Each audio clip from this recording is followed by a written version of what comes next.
اللہ رب العزت کا احسان ہے، کرم ہے کہ اللہ تعالیٰ نے ہمیں رمضان المبارک کے بعد، عید الفطر کے بعد آج شوال کا پہلا جمعہ عطا فرمایا۔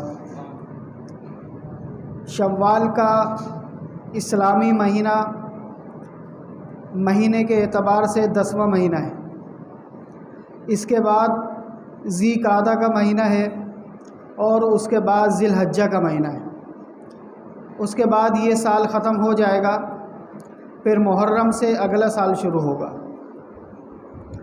تو شوال المکرم کا مہینہ اکرام والا مہینہ ہے۔ رمضان المبارک کے بعد ایک عظیم مہینہ ہے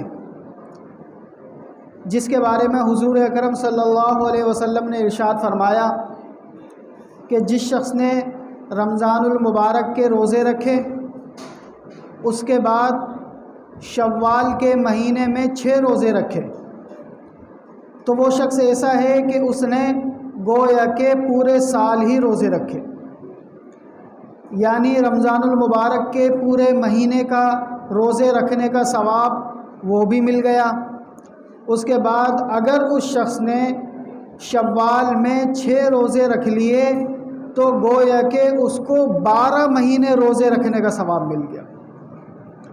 اب یہ 6 روزے چاہے تو کوئی ایک ساتھ رکھ لے، چاہے تو کوئی الگ الگ رکھ لے۔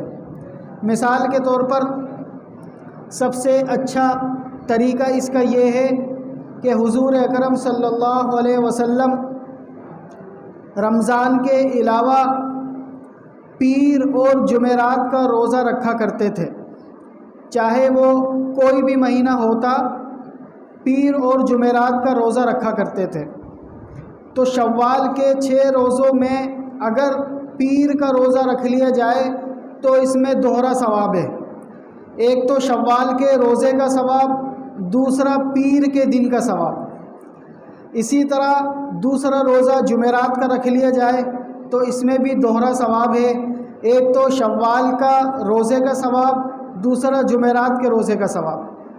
تو اگر اس شوال کے مہینے میں 4 مرتبہ پیر آئے گا اور 4 مرتبہ جمعرات آئے گا تو اس طرح یہ 8 روزے بن جائیں گے، تو شوال کے 6 روزے بھی مکمل ہو جائیں گے اور پیر اور جمعرات کا روزے رکھنے کا ثواب بھی مل جائے گا۔ تو کوشش